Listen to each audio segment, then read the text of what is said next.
tasobolera ddala kufuna kyalya nga talina yadde kyatunda nga wakuyambibwa buyambi ye mwavu afuna muno naye omuntu afuna kyalya nekyanywa nga ayinawoko nekyatunda ekitonotono abeera mufuna mpola ofuna mulungi kyakati ate omuntu abeera nga ayina byalya ne bimumala n'atundako n'agabirako n'abalala ng'ayina ssente z'akozesa ezimumala n'ayamba ne ku bantu abalala n'afisawo ne z'atereka aba mugagga mugagga yalabirira famire ye n'abeera bulungi alabirira famire ye n'alabirira ne ku bantu abalala nga esente ayina ezimumala okukozesa n'abantu be bonna n'afissa nako z'ateeka wali bwe mukyaki nga bwemuyita abakina projekiti y'okuzimba kati bemuyita abo ngambye olaba mukyaki nagamba nti mbawadde obutaano mbadde obukadde butaano naye nga abaana bagenze ku ssomero naye nga abaana bagenze ku ssomero ne mukyala waali bulungi neeka bayina emmere oyo mugagga kyokka ate eri abantu ab'omwoyo ng'omwoyo gwe munene mugazi yadde nga talina naye olw'omwoyo ng'asobola okugamba emitwalo gino 5 ngiwaddeyo nagiwayo n'asigalira abaana be tebannagenda ku ssomero onfuna bulungi naye kati alina mmere oba ntegereka naye olw'okubanga nti alina omwoyo nagamba zizimbe ekkanisa naye nga ate si mugagga kati oyo naye talina buzibu oba onfuna bulungi kati wabeerawo ebintu bibiri mu mbeera eno eya bulijjo aba alina obuzibu naye ate mu by'omwoyo talina buzibu naye ate eggulu lyakolerera kabana batuule bwe tulisimbibwa wali yesu lyoke tunyonnyola ebyaffe kati ensi bwe tobwefaanana kati ngeyo oli muweereza musumba Reverend ebyo bimanyi nnyo nti eriyo akwata 5 n'agawa mu kyaki naye ng'abaana batudde waka omwoyo waliwo abantu waliwo bagamba nti omwoyo gwe mugagga alina omwoyo omugagga alina omwoyo omunene mwoyo mugagga bwe bali bwe batyo tetubalinako buzibu tebana buzibu kibagambye abo kati abo basigale nga bakole ekyo naye njala kubabuulira era nti bakwate ekitono babeeku we bakiteeka kibaleeterengayo ekitono nga kya buli kiseera oba statement eyo ogitegedde bulungi bafune okukibalina baweeyo kwata ekitono yalo owulire bwoti kwata ekitono obeereko wookiteeka kibeere nga kikuleeterayo ekitono naye nga kya buli kiseera sikwemalamu oba kitegere ati abantu abamu balowoolereza mu kufuna binene byokka oba kitegeera era abantu abamu balowooza nti alina kusooka kukola bizinensi nnene alyoka atandika abeerewo ettutumu nedda osobola okukwata emitwalo gya 5 n'ogitandisa bizinensi entonotono naye bizinensi eyo ng'egenda kukuwanga singisika ngambe 3,300 naye nga za buli lunaku ebbanga lyonna awo ne bw'otolako 2,000 n'oziwa mu kyalo ekimu ekyekumi wakyogere mu maaso baamu nti bakisaba nnyo ekimu ekyekumi ekyo abantu bakiwe bati era tekyetaagisa kyogamba tebakikaka kanyonyolako ekimu ekyekumi tebakikaka mu makanisa agamu baga bw'otakiwa oyinza n'okufa tebakikaka principle waliwo ffe ebintu byetugamba nti mu kanisa bw'oba obiridde musango nfuna musango kubanga principle eri emu nti buli katonda kyakuwadde jjako ekimu ekyekumi bwakuwa 1,000 waayo 10 bwakuwa omutwalo waayo 1,000 oba kitegere kakati kisinziira ku mutima gwange ofuna bulungi kakati nze sijja kujja ku waliwo kye bayita imparting okikuteekako ennyo akati omuntu n'omuimpatingako you impart a certain situation to a person to a believer omuntu n'okimuteekako na kumutiisatiisa kwotokiwoofa olengera emmotoka y'oluli bwe yagwa kulya kimu kya 10 olengera bw'okololengera fizi bwe zikubuze kulya kimu kya 10 olengera omulimu gwe gukubuze kulya kimu kya 10 oba kitegeera olwo oba ovudde mu kubeera omuweereza oba ofuuse materialist oba kitegeera omuntu mutegeeze principle agimanyi kireke tukibeerako nnyo ffe tuli mu kanisa wano wendi abantu bawayo ekimu ekyekumi wano ku nansana abantu bawayo ekimu ekyekumi bantu ekimu ekizimba bino kati bakiwa anti ate ekimu ekyekumi ensawo zaawukana ekimu ekyekumi kimu kyakumi n'okuzimba tetugatta bintu ffe wano kimu ekyekumi bayibuli egamba nti muleete ekimu ekyekumi mu nnyumba ya katonda ebeeremu emmere etya emmere lyetulya mmere ki olengera nti wano abantu bajja buli kaseera aga musumba tompa ssente naye mpaka wunga ngende nfumbira abaana wano bantu we batujje bali wena gye nagamba munnaye olengera nakweyambuliza nagamba bannongoosa naye kakati ate saidi wano wayabika bantu bajja wano ngaoli yayabika ekigere najjamu empayi nagamba olengera ekigere kyayabika nagamba ate abasawo bagamba tebakitungako obuzi pakalakata kikalakata nampuuta awo tolengera ebintu ebifaanawo ebizibu nnyo bizibu naye kati omusumba oteekeddwa okubeerawoko n'akasente kava ku kimu ekyekumi nti omuntu bajja nga ali mu mbeera eyo kwokwata n'omwana agenda nawe kati ekyo kirina okuba kanisa nayo okufa ku batayiya era kyova olaba ekkanisa ez'edda bazizimbangako obusenga obwolengera ku mulyango ennaku zino babuyita bu vestry naye si bwe bwalinga bu vestry nti bwakwambaliramu obwabanga bugango akaganga akesayidi emu bakaterekangamu mmere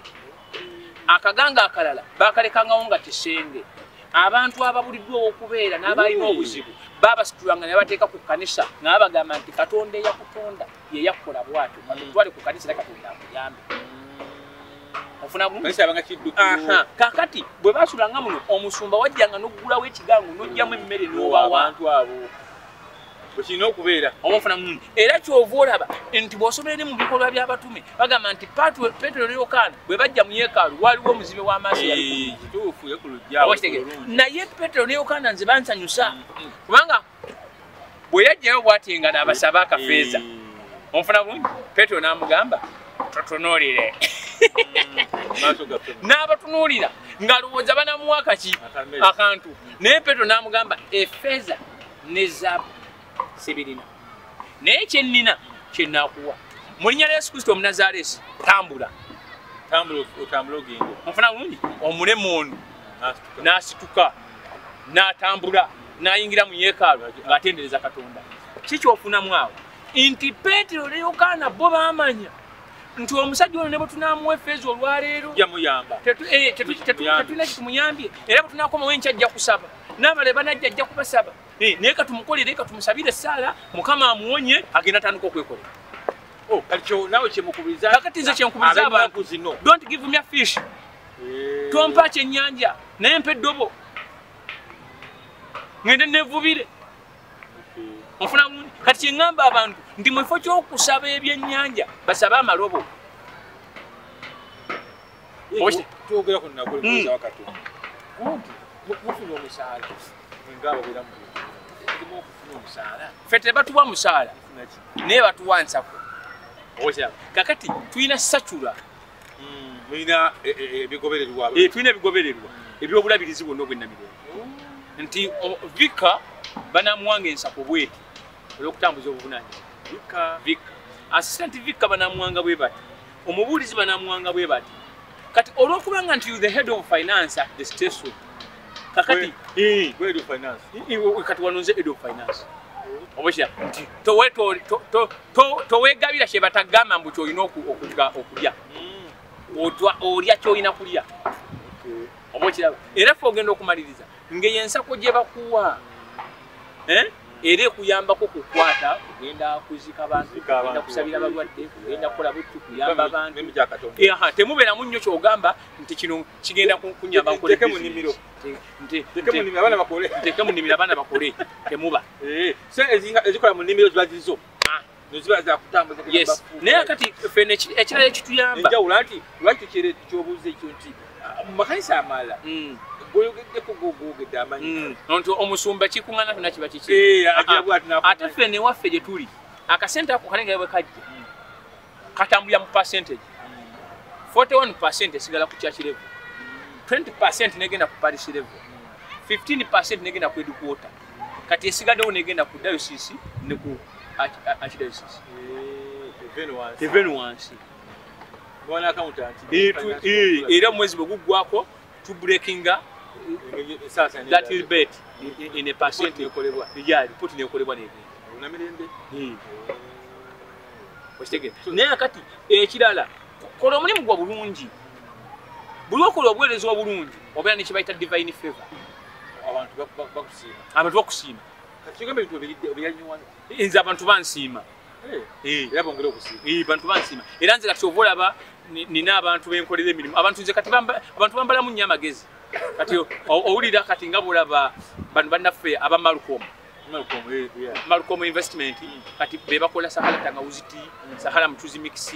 ebintu ebiringa ng'ebyo kati abantu abo bambalamu amagezi kati ngende mu kampani zaabwe nemba wa magezi agati bagamba mukole bwe muti branding gye mwakola sinu business mugikyuse nanti nze nakola entrepreneurship skills mbabulira nebagamba mungeremu wano obulango eyakalango gye mwakateekate abantu tewakola tewawulira nnyo akalango mukateeke bwe bati mufuna ng'ovaayo magezi gwatwadde ng'ogenda mu Sebbi hospital ng'ogenda wali mu Sebbi hospital buno obutanda bwaleese bukaabakaaba nnyo abulonde tebagana bintu byogana abendiga lwaki mbana mugezi musaayi ebintu ebibeera genetico nga bya buzaale era kyovula bye by'abantu omuntu lwatakkiriza omanya omuntu analoga atandika mpola takkiriza abeera mu kuwakana buwakanyi ebitansinga takola bwati nze tankulembera nze bwakulemwa kati ekivaamu agenda okulengera ngaebintu ebitwala mu maaso ekivaamu ng'aloga ate asigala nga bwati kubanga omusawo gwotwalira enkoko akukwasa mutwe gwayo ye naali ebifi bisambi byonna ebiwawati mwezi akatonda nga tukwera kumaliriza tubeeko obubaka bwe tuwunzika nabwo nga bw'oyogedde kano tunateera ddala oyogedde nnyo ku bowoza bakatonda bannaddiini oba bannabyabufuzi waba abakulembeze ebitagenda bulungi tubinenyeza bo oba tubinenyeza abakulemberwa ffe tunenyezebwa obutateeka mu nkola ebitugambiddwa okulembeze ku levo zonna nenya abaira abali mu buyinza ofuna bulungi kubanga nze katonengera wano eno omubuulizi bwe mugamba nti kola ABCD wano nemulema nina obuyinza obumugjawo obwakitegera kakati abali mu buyinza nti bwe mbeera nga am the head of the state nsobola okumanya nti minisita ono takoze bulungi ofuna bulungi nti oba minisita eno gye namuwa tagitegeera bulungi kamuteeke mu ndala oba bwe namuteekamu eno nemuteekamu eno era yonna yonna yalemwa oyo mujemu so walemwa nasigala gw'obunenyezebwa omukulu gw'obunenyezebwa era kyova olaba head of state akubwa emiggo oba kitegeera naye oluusi nga kimukubisa emiggo oba kitegeera kubanga abantu be yateeka mu buvunaanyizibwa nga tebabukoze nga bwegulu oba kitegeera n'abalekawo bwe nkola essomero wali ne ndikola abaana ne bagwa banenya nnyo headmaster oba kitegeera headmaster byakola biki akati headmaster olina kudda kubasomesa bw'olengera nti bakola mulimu jjawo leeta abanaakola kakati gavumenti abakulembeze abali mu gavumenti tubanenya nti sometimes bapointinga abantu abatamanyi kyakukola bebunafu obuvu